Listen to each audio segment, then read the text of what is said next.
Hello, I'm Ood Gallifrey. I'm Sage Murray. And I'm Leon Filger. And we are the Occulte Veritatis podcast. We talk about anything that intrigues, horrifies, or interests us, including true crime, serial killers, military conspiracies, and other mysteries and horrors of reality.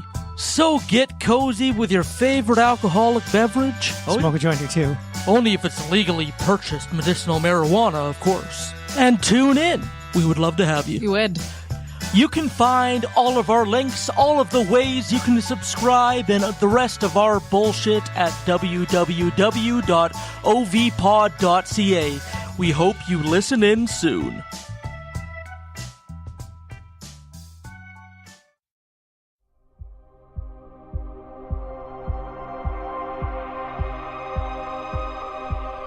This is Murderous Minors, Killer Kids, bringing you the frightening and truly insane tales of children with the thirst to kill.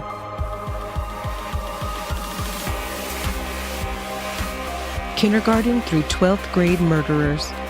True stories thoroughly researched. Join us weekly for new tales of parents' worst nightmares on Murderous Minors, Killer Kids. Episode number 5. Who's Watching the Baby? Hey, Murderous Minors listeners, just 2 quick notes before we get started. Our cases this week involve the death of infants. As always, I keep the intense details minimal. I want to bring true stories to my listeners, not offend or horrify you guys, so I just wanted to let you know that beforehand. Also, one of the killer kids in this episode was just so young, she was never identified publicly. But the perpetrator in the other case, while only a year different in age, did eventually have her identity revealed under circumstances which you will soon learn. Thanks for listening, guys. And in 2018, let's make sure that the firearms in our homes are secure and that we remain keenly aware of just who we leave our children with. Some tragedies certainly do seem to be preventable. Part 1. Zuri Whitehead. Trina Whitehead of Wycliffe, Ohio, described her 2-month-old daughter Zuri Mikayla Whitehead as the most perfect baby ever, who just wanted to be held and loved. Zuri translates to beautiful in Swahili, and she joined 3 older siblings to round out this young family. Mothers of young families often befriend one another, and such was the case for Trina and a co-worker whom she had known for going on 5 years.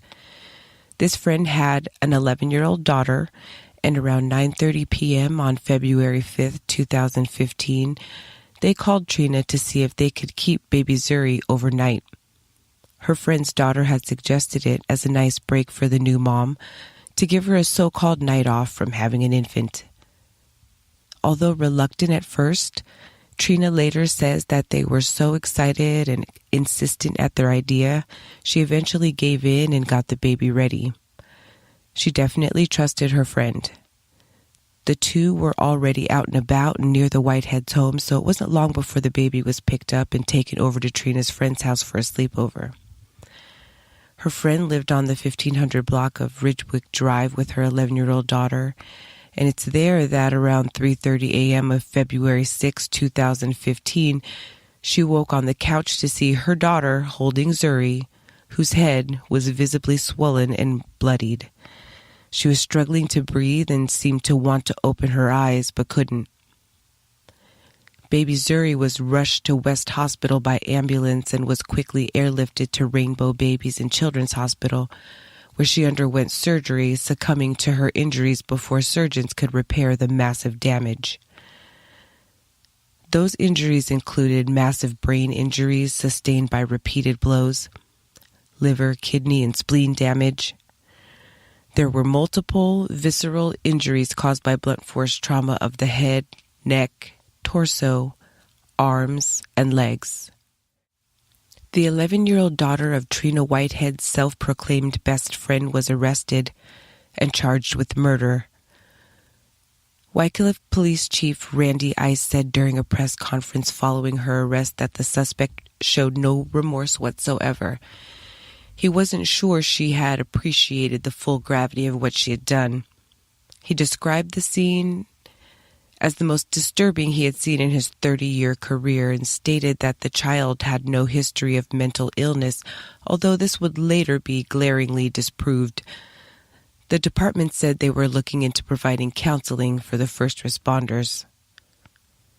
The suspect's mother, Trina's former co-worker and now best friend, did call to tell Trina that she was so sorry for what happened and that she couldn't believe what was going on. She said her heart was broken. Trina Whitehead states that she always thought of the 11-year-old suspect as a sweet girl and trusted them enough to have let her 7- and 8-year-old daughters stay over for sleepovers in the past, with no issues. The two had met while working together at a medical clinic back in 2008, and Trina said she definitely trusted her. She never thought her baby would be put in harm's way considering their relationship, and the fact that they were so adamant she'd get some uninterrupted rest and maybe a bit of undistracted time spent with her older kids. She tried to shelter her older children from the horrific details of what happened to their adorable baby sister, but Trina said that her 7- and 4-year-old would run and kiss the TV if baby Zuri's picture was shown on the news. 3 days later, on February 9th, 2015, the 11-year-old suspect pled not guilty at Lake County Juvenile Court. A hearing to determine whether the child was mentally competent to stand trial took place on July 9th, 2015, with the child's suspect having been in custody of Family Services since her arrest 5 months earlier, staying with a guardian ad litem. A total of 3 psychologists would testify, 1 for the state and 2 for the defense. Dr. Lynn Luna Jones, testifying for the prosecution, would find competency, stating that although the child was below average in some areas of intelligence, she did have an average comprehension of information presented visually or verbally. She said that the victim heard voices, but that no formal diagnosis of psychopathy had ever been made. One of the 2 defense-hired psychologists agreed with all of this, but found her incompetent. The other defense-hired psychologist would also find her incompetent. It's important to note that the prosecution's psychologist met with the suspect only and just 1 time. The defense likely had greater access, and their psychologist spoke with the child suspect on 8 separate occasions. They both also interviewed the mother, grandparents, and guardian ad litem. Defense psychologist James Eisenberg stated that he was surprised that the child suspect had not previously been diagnosed with a psychotic disorder, as it would come to light that she'd been diagnosed with ADHD, anxiety, and a mood disorder, and had been being treated with medication since the age of 6. The judge would declare the 11-year-old incompetent and order the dismissal of the murder charge delayed for 90 days pursuant to Ohio law, so Family Services could determine if she was abused or neglected as to ascertain the root cause of her incompetency.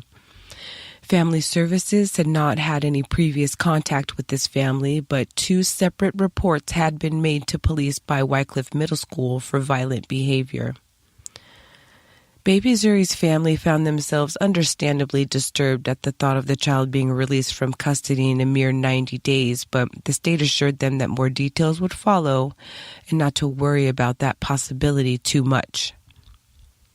Following that 90-day delay, the child suspect's mother lost custody of her 11-year-old daughter, and she was taken into custody of Department of Family Services following a hearing on September 28, 2015. A motion filed at the request of her guardian ad litem asked Lake County Juvenile Court Judge Karen Lawson to order prolonged therapy for the child, not just visits with psychologists, which she had previously said she would grant once the appropriate motion hit her desk. Both mother and daughter were determined to have serious mental health issues. The mother was deemed incompetent to care for the child whom, it had been discovered, had previously been institutionalized at more than 1 mental health facility. Those voices she had been hearing for years evidently still told her to kill herself or others. Last published reports state that Department of Family Services would next determine whether to place the child in foster care or in the care of a family member. And that's where the coverage ends. Current age is 13, whereabouts not known. Rest peacefully, baby Zuri. And now for a word from some of my favorite podcasts. Make sure to subscribe, rate, and review. So, Topher, what would the elevator pitch for Bears on Film be? Please listen to us. That is just god-awful. Oh, you do better, Billy, if that is your real name. Bears on Film, a podcast where Billy, a large, hairy visual effects artist, and Topher, a larger, hairier cameraman, discuss films they love, films they don't, and those that fall in between. That is better. Thank you. And how much had you had to drink when you came up with the name Bears on Film? Shh. Find us at bearsonfilm.net or on iTunes, Stitcher, Spotify, Acast, or anywhere else good podcasts are found. Hi, I'm Chris. I'm the believer. I'm Cody. I'm the skeptic. And together we are BSP, the Idiosyncrasy Files. The podcast where two idiots discuss weird phenomena. This week we're talking about ghosts. I believe in ghosts. Why? There's too much weird stuff in the world for it to be coincidental. See, I don't, because ghosts are souls, and shirts, pants, and jockstraps do not have souls. These ghosts should be naked. My jockstrap has a soul. Moving on. Join us every week where we talk about cool phenomena ranging from Skinwalkers to simulacra. There you go. Bye! Find us on Google Play, iTunes, and all those other podcasting places, or visit us at www.bspodphx.com. Part 2.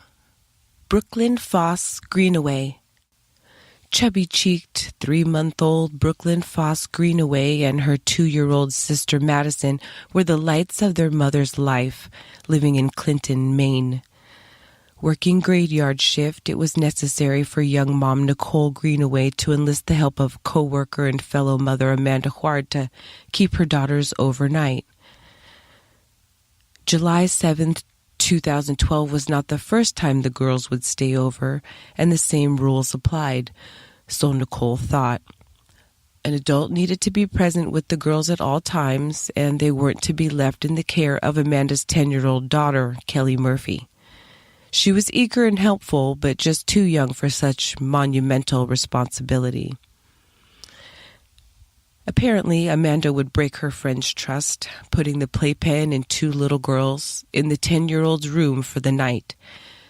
At 1:45 a.m. on July 8, 2012, Nicole Greenaway would receive an unimaginable, hysterical call from her babysitter and friend, telling her that baby Brooklyn was not breathing.